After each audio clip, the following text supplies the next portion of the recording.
I'm really honored to be part of this conference and to be in conversation today with Peggy, Penny, and Tony.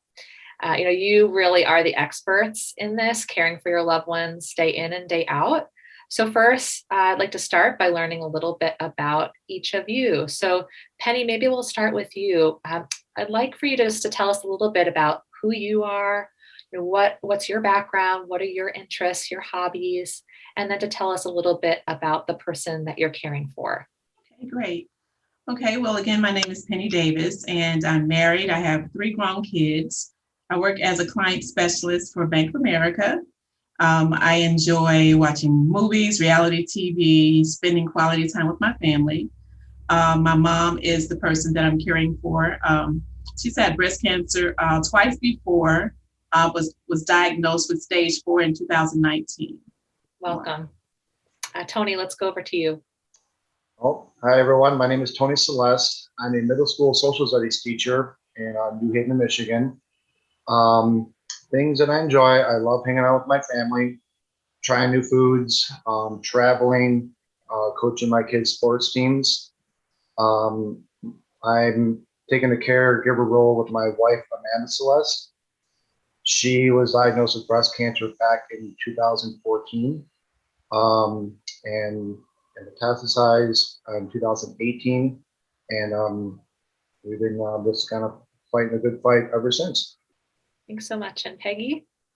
I'm Peggy Wonder, and I'm a personal organizer. I support people in letting go of things that they want to let go of so they're more in control of their space. And I moved here, just over a year ago in order to support my sister who had breast cancer 2 years before. And then in January of 2020, it found out it had metastasized. So I and fortunately my partner moved here a year ago, and I enjoy repurposing useful things, getting acquainted with Philadelphia, foraging, writing, just exploring. Thank you so much. And I think this is going to be a really great conversation because we have 3 different perspectives, 3 different relationships that you're caring for.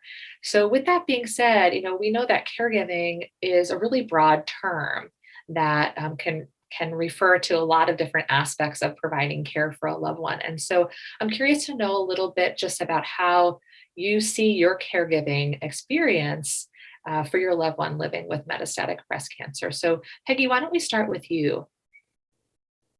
Okay. Well, it's a broad question. I see it, I guess, as an opportunity not only to get closer to my sister, which has been amazing, but to work on healing for both myself and my sister and our family as a whole. It's been amazing to, in this intimate, intense time that, of course, lots of things come up, and to be able to be present for my sister has been amazingly healing for me. And I think it has brought a lot. It's hard to, pinpoint it exactly, but I think that there has been emotional and relationship healing for her as well. It's been amazing to be able to be there and then to be her partner and take care of things in her house and think everybody should have this. Everybody needs a partner. And at the same time, to feel huge compassion for so many people who I know don't have support. So it has just expanded my awareness in that way. Sure. And it sounds like that this time being able to be spent with her might not have happened had it not been for her diagnosis. Penny, how about you? What does this look like for you and your family? Well, it's doctor's appointments, making sure that that she's comfortable, that she eats right, that she exercises. It's those appointments where you go to and you have to get the results from a scan and you kind of hold your breath praying that it's still no evidence of disease. It's an emotional roller coaster ride. It really can be. Tony, how about you? Well, Penny hit it right on the head, that emotional roller coaster. Because we all go through it. My wife goes in for routine checks every 3 months. So we get the 3-month check, we breathe, and then we just kind of like, it feels like that dark cloud is like in the distance, and it's kind of, it goes over and over again. But for my caretaker role, the opportunity is really like, my role is, I really try to keep, because I have 3 kids. Their ages are 7, 10, and 11. And so my wife and I really try to make everything as normal as possible. We think that's really important for our children to understand that, mommy's going through a lot of stuff. I'm going through a lot of things. They're going through a lot of things. And so I really just try to really keep everything as normal as possible for my kiddos. And then I really take it upon myself to do a lot of the, I guess a lot of the stuff around the house I take care of. Because all I think about is trying to create time for my wife where she can rest, she can slow down, she can have those opportunities with our kids. Yeah, both of you spoke to the emotional ups and downs in the caregiving role, and what can be really challenging is that where you may be on a given day may be really different than where your loved one is at, and so you're trying to balance where everyone's emotions, everyone's needs, and wanted to get a sense from you all about what some of the biggest challenges have been throughout this journey up till now. Who would like to get us started? Tony, do you want to start us off? When I look at the challenges that we've been going through with this disease, we really look at trying to look at the positive of a lot of it, because it's easy to find the negative in everything, but it's hard to find the positive. So when there's challenges, there's opportunities for positive things happen. The challenges that we see, or like we encounter, is those days where my wife might be too tired to play with our kids, or she wants to and she just kind of sucks it up and does everything, and I know that she is really pushing through things, and then they don't see it, but I see those struggles where she's in bed by 9 o'clock, or different things like that. But on the other hand, the positive aspects are is that we do get more time with our family. This disease is weird, where it really slows down and it helps us focus on what's truly important in life and not really worry about the outside distractions. So that's one of the the challenges I mentioned, but also the positive things that come with those challenges. Thanks. Peggy, how about you? Well, I'd say I think one of the biggest challenges for me would be seeing the post-mommy breast cancer mommy versus the one that I have now, as far as like the physical changes, the weight loss and all that stuff. A positive, but not so positive, is that half of the time she don't even remember that she has breast cancer. She's 80, her birthday's today. So when we go to the doctor and they're like, okay, and the cancer is there's no evidence of disease. My mom was like, cancer? I don't have cancer. So, so that's one of the positives of it. Yeah. Yeah. There've been a lot of challenges. I think one of the first things has been to figure out the right distance. So when we first came here, fortunately, my partner came with me, as I said. We moved into her house, and she has been used to living alone for many years.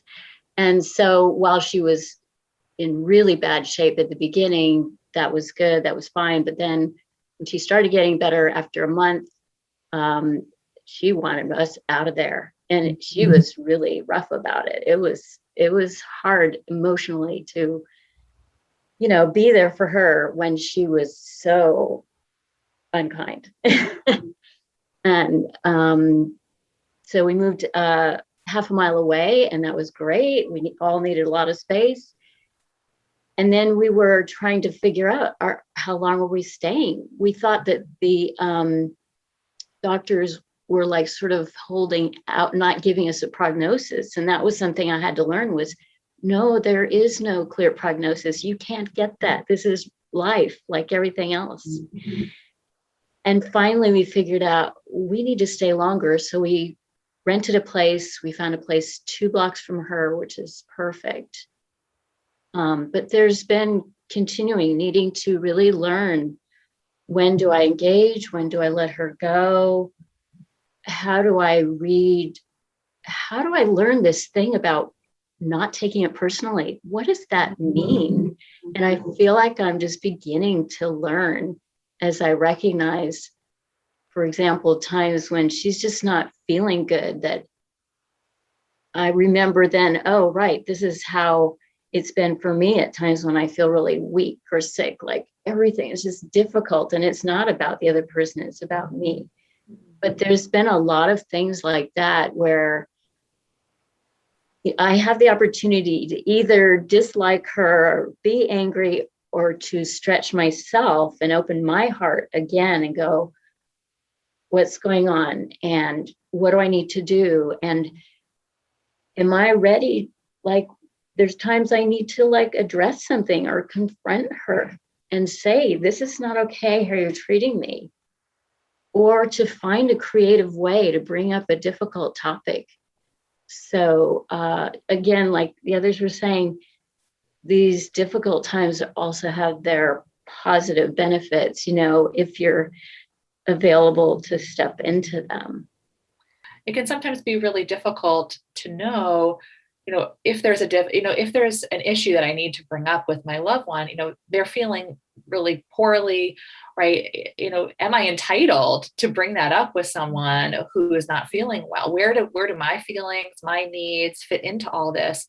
You know, and you know, you all sort of have spoken to that sense of uncertainty about the future, which can breed a ton of anxiety, right? Tony, you were talking about that, the scanxiety of, you know, you have an appointment or you have, you know, imaging coming up, you can catch your breath for a moment if there's some stability, but then there's still that nagging question about what does the path forward look like, right? And a big challenge that I see people grappling with in my practice is this sense of, how do I keep one foot rooted in the present with how we're all doing right now, with the uncertainty about the future, the possibility that my loved one could die down the road, right? There's a term for that. We call that anticipatory grief. You know, is that something that any of you have come across at this point? And if so, how have you found yourselves coping with that? That's a very good question, because you know, I'm 42, my wife is 39, and you know, talking about death at our ages, I just don't know if that's a normal thing. I remember my parents talking about those type of talks when they're in their 60s and 70s, and so having these tough conversations at such a younger age is it's challenging. And you know, I guess I kind of go back to the idea of where you mentioned having like one foot in the present, that kind of thinking in the distance. It is a challenge, but I think one of the things that really helps out is having other people like ourselves that we can connect with that are going through the same things. That's really important.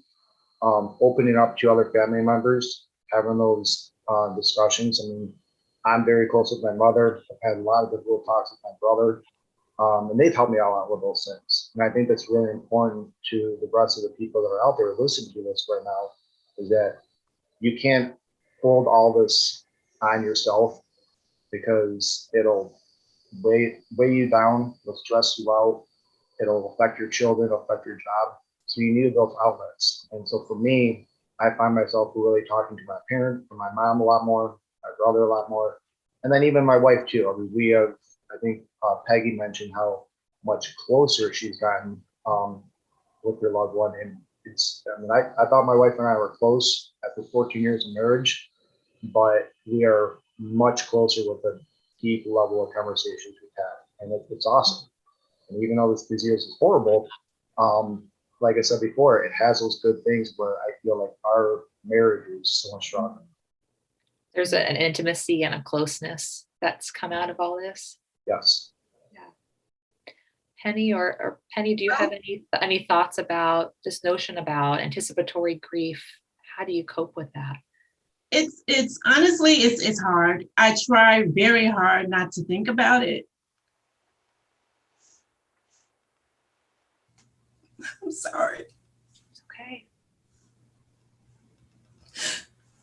But in all honesty, it's a reality, and I know that it's going to play out one day. I'm so sorry.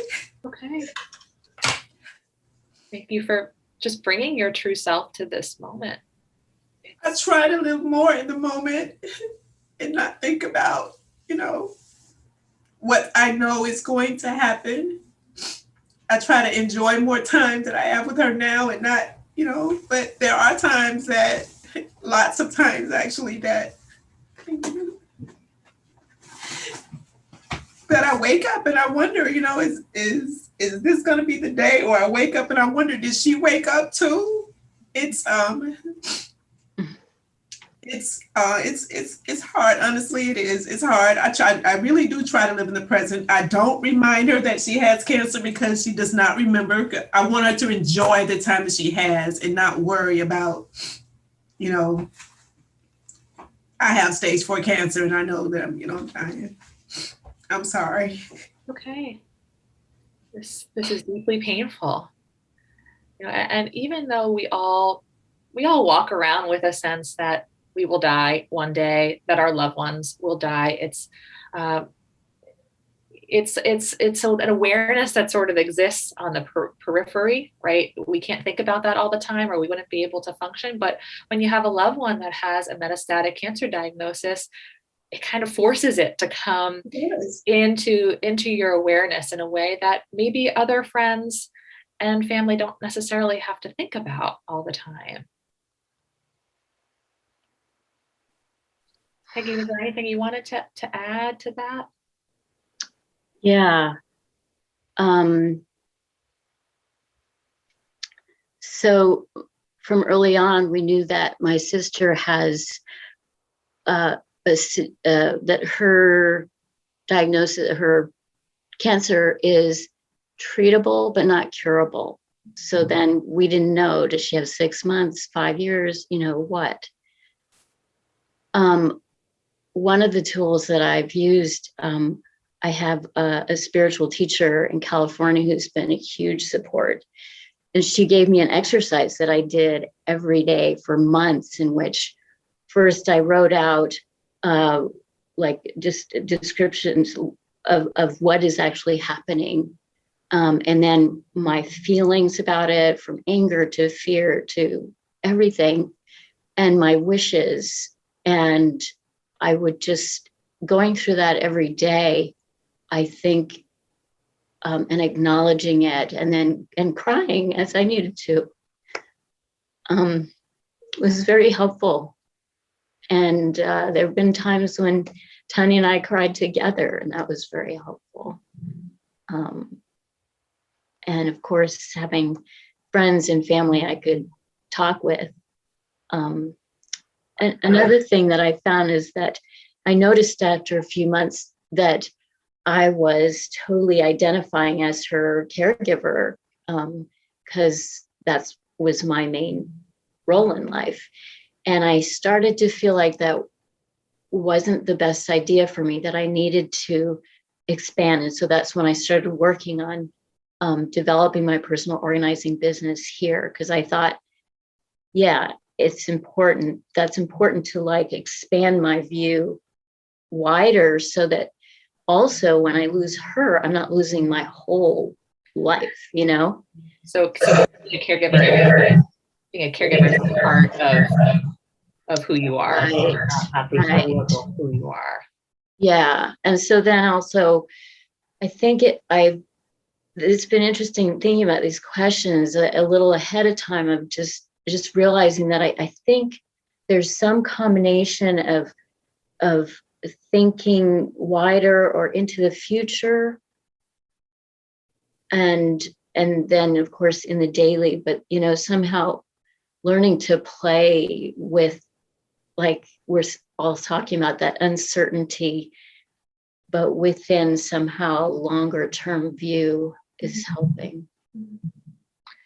Yeah, you also are talking about community, right? The support that you get from friends and family, which is wonderful. I'm so glad to hear that you have those outlets. But on the flip side of that, what can happen when we're talking about metastatic disease is that oftentimes friends and family don't have a sense of what that really means, right? When people think about cancer, they think about someone who's gone through chemotherapy or radiation or had surgery, and then their cancer is cured and you go on with your life. And so, how have you navigated some of those conversations with people about, what does it mean to support someone that is living with a stage 4 diagnosis, right? That may require treatment for the rest of their lives. And how do you communicate that to people and your needs within that?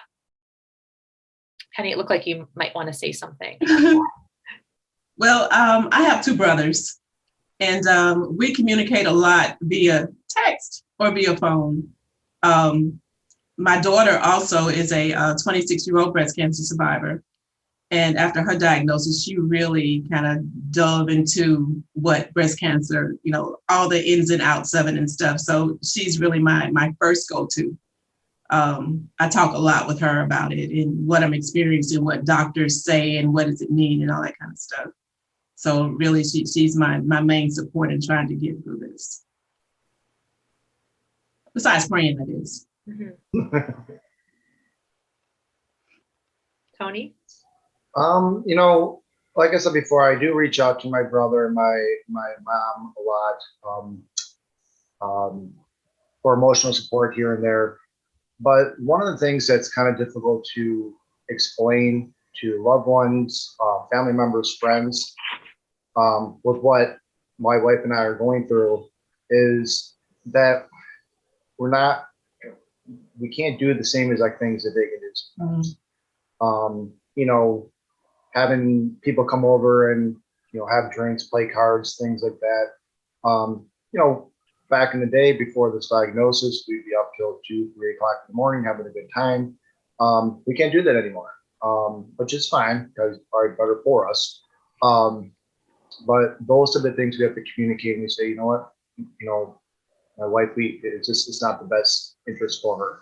Another thing that my family members have a tough time to understand is the fact that, yes, we have this diagnosis, but we want to be treated just as normal as everybody else. So my brother has been very, very helpful and asked for, giving us an Instacart membership, like he's paid for it. You know what? That'll give you guys an extra hour here and there to kind of spend time with family.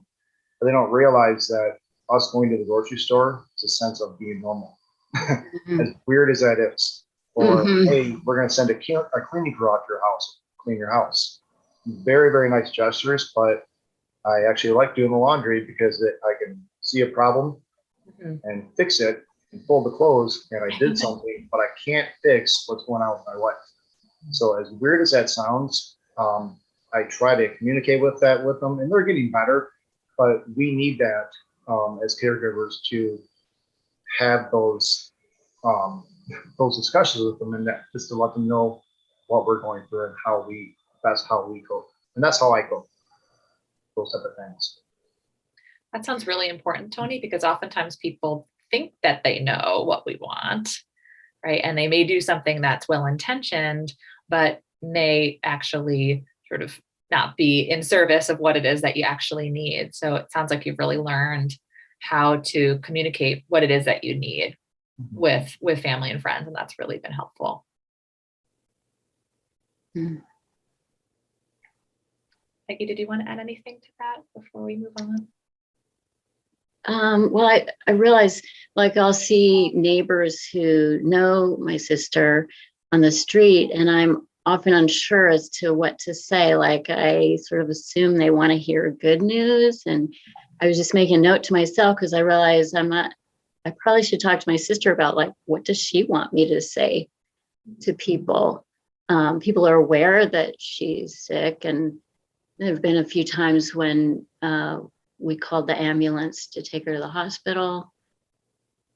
So I think the main challenge has been with our mother, who likes her rose-colored glasses and doesn't want, and kind of layers over what she wants to happen over the reality. And that's very difficult for my sister, especially, who wants our mother to see her and to be able to be there for her. But our mother has her limitations, and she just has trouble accepting.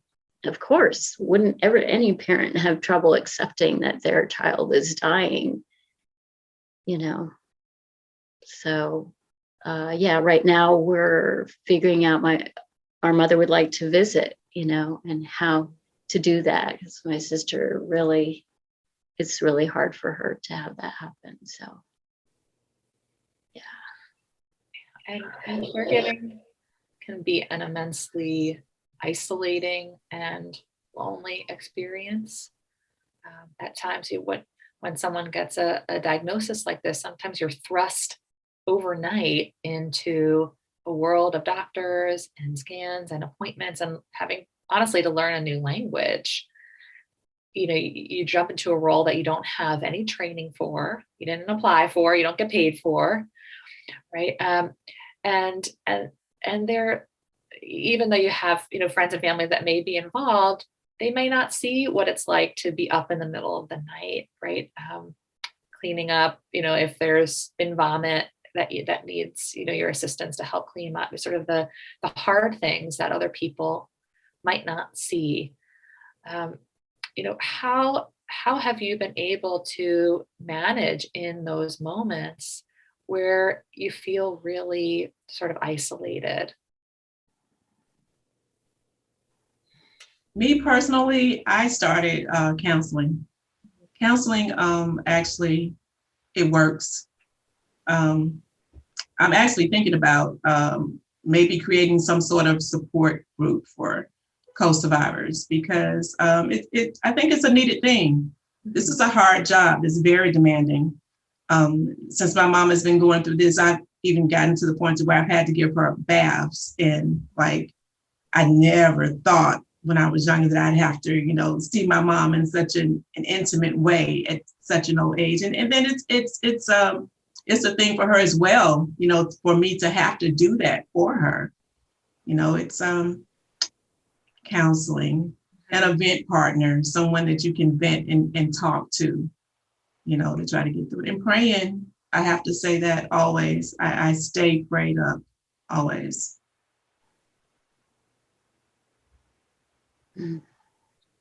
Tony?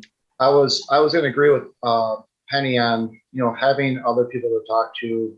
My wife and I joined this conference 2 years ago when we had it in Philadelphia in person, which was great. And I understand why we're not able to do it now. But I did meet two gentlemen with their wives that had kids the same ages as mine, and I still have their phone numbers now. We, you know, text each other every couple of months to see how their wives are doing, their lives are doing. But that's very, very important.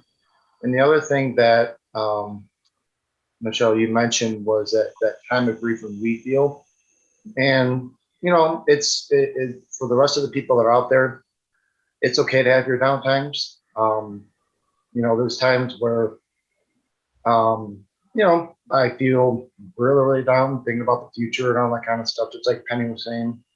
And I don't know, it's kind of one of those things where you're down, you feel like garbage, but then you pick yourself back up because you see what your loved one's going through, and you know that, you know, if they can go do it, we can do it too. Right. I've been fortunate to be, I really haven't felt isolated, having my partner and relatives I could talk with and friends. And I did join a cancer support group. So I have felt amazingly well supported. You know, Penny, you were talking about the value of having an outlet that a counselor that you could work with, that you could just vent, you could say whatever's on your mind, Right. and not have to worry about, how would my loved one take this if they heard me talking about this, or, Tony, like you're saying, if she can do it, then I can do it. Right. But often the caregiver gets lost in all this, right? Friends might ask, how's your loved one doing? And not necessarily ask how you are doing. Right. So, being able to have a space where you can really talk about those things can be really beneficial, and in my practice, I hear a lot of people saying, this is going to sound horrible to say, but ... right? Or I can never say this out loud. I can't believe I'm saying this out loud. And I encourage all of you who are out there listening to this, if you feel comfortable in the chat, sharing some of your own experiences with this, but, what have been some of those things, if you feel comfortable, Tony, Peggy, and Penny, sharing some of those things with our participants, sort of the things that you say, I can't even dare to say this. I won't dare to say this out loud. What have been some of those thoughts that have crossed your mind? Well, I'll go ahead and say the worst. And I had this, our father in 2007 had brain cancer, and he had a diagnosis that he was just going to have a few weeks, which he did. And in that early time, and in the early time when I was with Tanya, I had thoughts. I don't remember now exactly how it went, but it was something like, why don't you go already? Mm-hmm. Like, why are you sticking around? Let's just get on with it. Mm-hmm.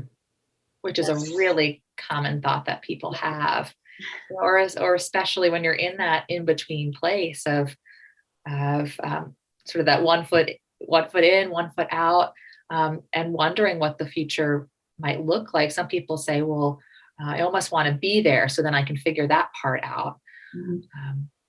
So why won't you go already? Mm-hmm. Right. With me, it's like, sometimes I just don't want to deal with it. Sometimes I just don't want to do it. Sometimes I'm just tired and I do not want to deal with it. Mm-hmm. Yeah. And I know that's bad. I'm sorry, but no, but I'm so glad that you all are saying this, right? Because these are the thoughts that everybody has, and people don't want to say out loud because of how it sounds.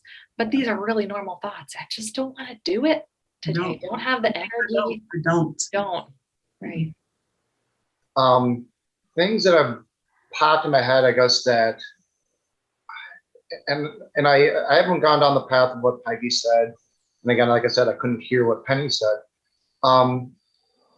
My things are just like, I think to myself, like, there's times where I think about being at a funeral service with my wife. And we've even had this discussion, which again is kind of weird. But just how it looks, like what I'm going to say at the eulogy. I can never picture how old my kids are, which I guess is a good thing, because I'm hoping that they're like in their 20s, 30s when, something finally does happen. But like I said, right now they're very, very young. Those are the type of things that kind of pop in my head that I'm like, I can't believe I'm saying this or thinking this. Other things too, I was, there's so many other things to worry about. But as a husband and father, I have 2 daughters, and just thinking along the lines of like when they change and when they're going through what a woman goes through, I don't know how to deal with that. My wife does, but what happens when she's not here? How am I going to deal with that?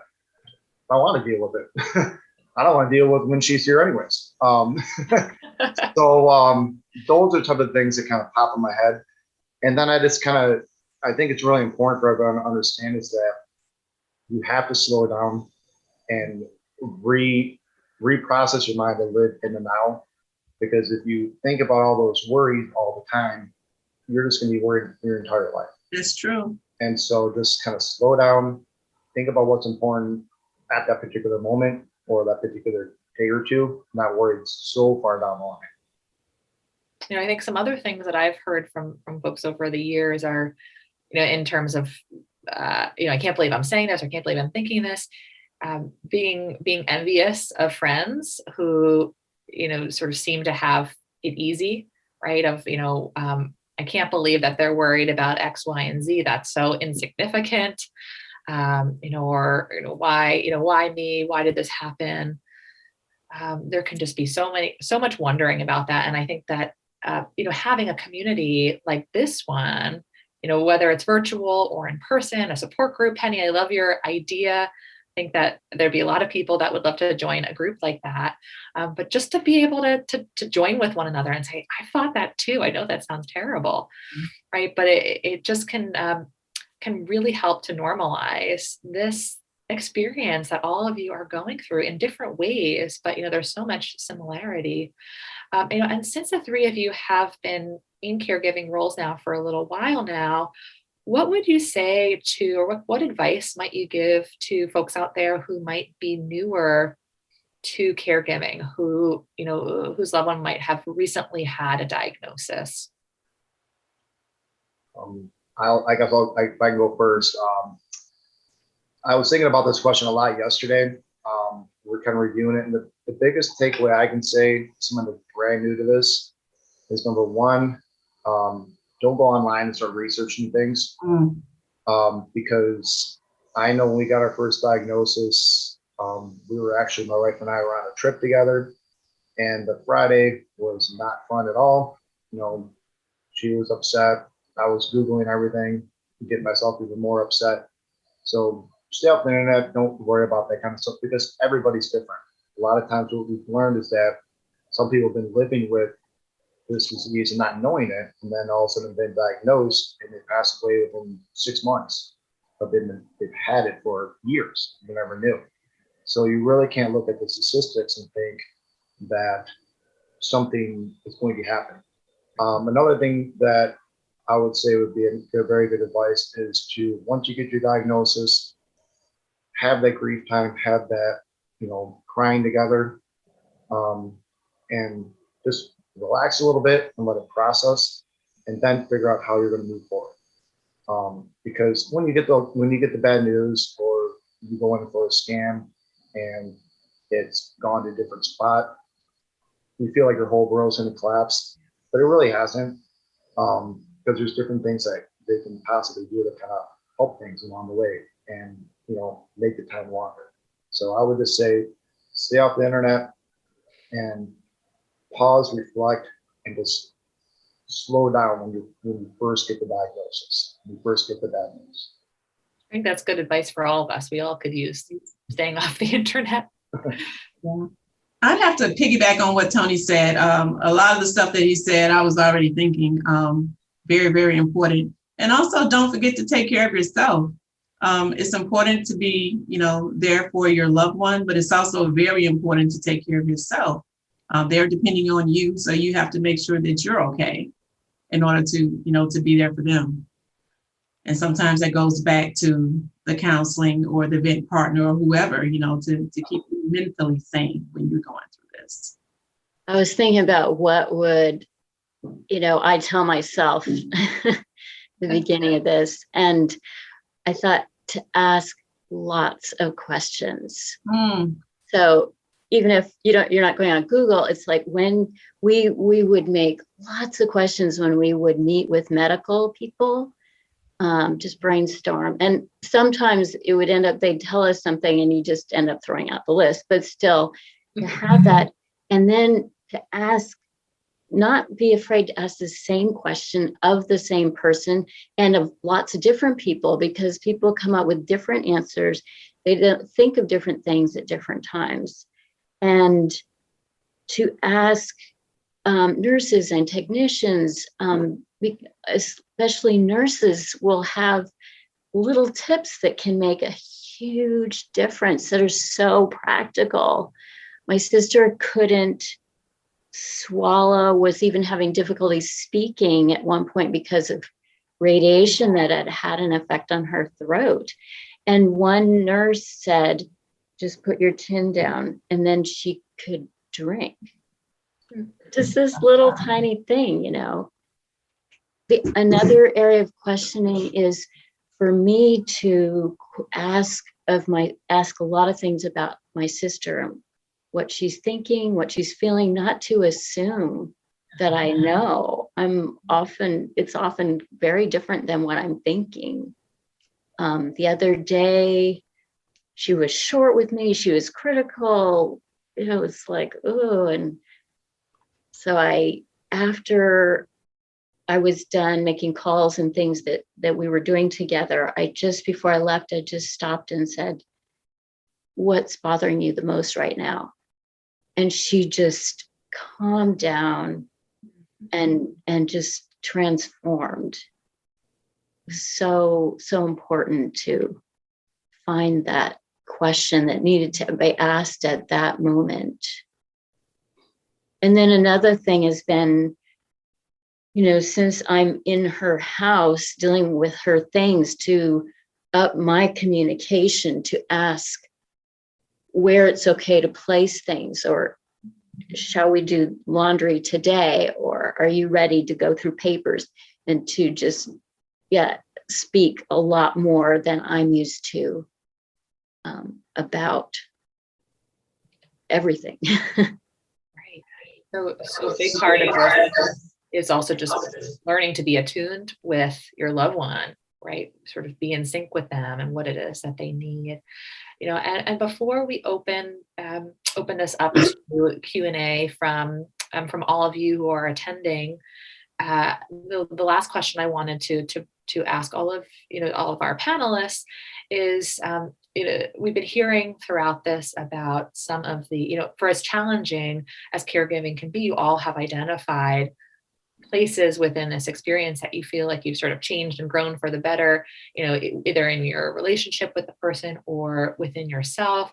But you mentioned that, sort of the intimacy, the closeness in the relationship, sort of that meaningful time that you might not necessarily have had it not been for this. Do any other things come to mind in terms of really positive things that have come out of caregiving, or sort of the aspects of caregiving that you find to be most meaningful? For me, it's just being able to be there for my mom. I am so thankful to God that I'm able physically and mentally to just be there for her. That means the most to me. And to be honest with you, most times I am glad that she does not realize that she had cancer, because I think that it would put a damper on. Although the first 2 times she had it, she had a really positive attitude. This time, I think she associates it with the first 2 times. So she thinks I had it, but it's gone. Mm-hmm. And I want her to keep that attitude of I'm living. I don't want her to think about, I have cancer and this is it. Initially we explained to her that it wasn't going anywhere, but she's forgot it. So as far as I'm concerned, it's gone. Yeah. Peggy, how about you? I've been repeatedly surprised and delighted at the humor that my sister will come up with, even at times when she's feeling really bad. She'll just pop in with something that we just roll on the floor together, laughing about. That has been amazing. And then to also get to be here to share this city that she loves and has contributed to. So like this protected bikeway that she contributed to, and a neighborhood plaza that she helped make happen, to get to live in her space and share that has been amazing. Super. One of the opportunities that, or some of the opportunities that I've come up with all of this is this organization, this conference is just absolutely amazing. Meeting other people that are like-minded. Another opportunity is just like locally reaching out for people that are going through cancer, any type of cancer. We have really tried to teach our kids, and I always try to tell our kids that, they don't realize what's going on a whole lot right now, but they're building like a suit of armor. So when they get in their 20s and, they're in college and they do poorly on a test, you know what? You've been through a lot harder stuff than a test in college. Who cares? So that opportunity of really teaching our kids what's really important is been kind of surprising. And we've used this cancer as a avenue of trying to find out and help other people. So we've actually, you know, been delivering food to people that have gone through cancer, can't even like get out of their house. We brought our kids along. And we incorporate our friends and family to do those type of things too. So those are opportunities that we in our lives have tried to do that really probably wouldn't have ever opened up or we've even thought about if my wife isn't going through what she was going through. Mhm. Well, I'm sure that we have lots of questions from the audience. Joy, I know you've been following the chat. We haven't been able to follow the chat, so we're not quite sure what questions are coming up. So would you mind sharing? I would love to. Great. And I would say that the chat has been very active, and Penny, Peggy, and Tony, you guys have been getting lots of validation and love and support for what you've shared today. So I hope you have a chance to look back at that. But we do have some good questions. First question is, how do you get out in front of your own risk of burnout, noticing the signs and making changes to focus on self-care while not neglecting what you need to do to be there for your loved one?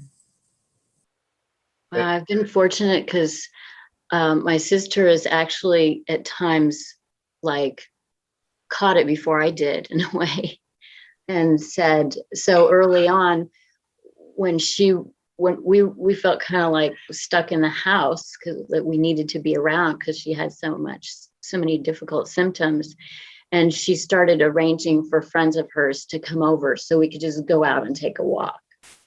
And my mother has also said, go out and get dinner. I think that taking walks a lot at the beginning, especially, was really helpful. But yeah, I think my partner has also helped me identify, hey, you need a break. And it somehow, the breaks seem to happen almost naturally, that it was like, okay, now she's got people, or she's in the hospital even, and I can step back for a while. I think for me, when I get overwhelmed with the whole everything that's going on, a lot of times it's my children and my husband that will kind of remind me that I'm taking on a little bit more than I can deal with right now. Normally what I do is go shopping. I just have to get away from it all and just go shopping and just do something by myself. Go get a pedicure, a manicure, something just to pamper myself to get away from it all. Yeah, what Penny said, I don't typically do mani and pedis myself, but it is important to find that time and not to feel guilty. There are times where, I've joined a bowling league with a couple of my buddies, and getting back to being Tony, not caregiver Tony, and not feeling guilty for it. And right. Actually, my wife Amanda pushes me out. She's like, you need to do this.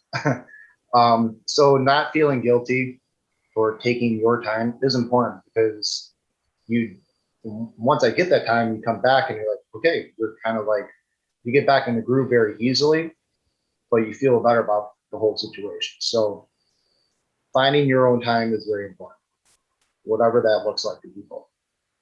It reminds me of what Peggy said about the fact that you're having your business on the side now, that was something that helped you feel connected to yourself again, right? That I'm not just caregiver Peggy, but I have these other aspects of my life. And Tony, I'm not just caregiver Tony, but I have, I love bowling. I love to see my friends, and I think this time during COVID has really challenged people's ability to do the self-care things that they might have done before, right? Because you might not be able to go out and go shopping, right?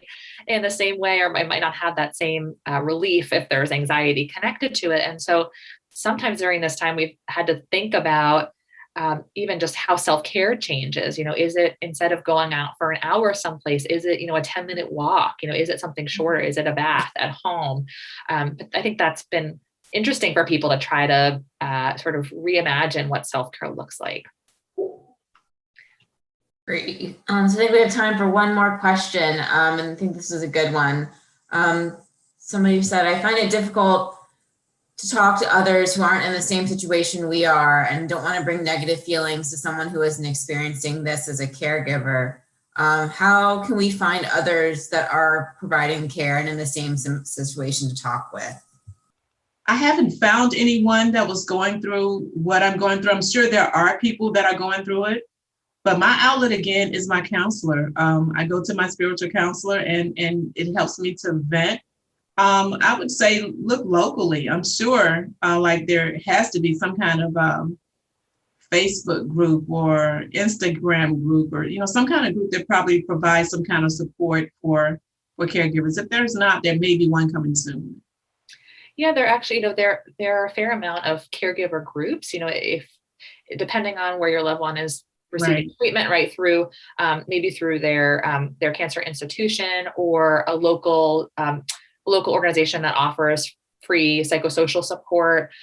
Some hospitals even have caregiver centers in them.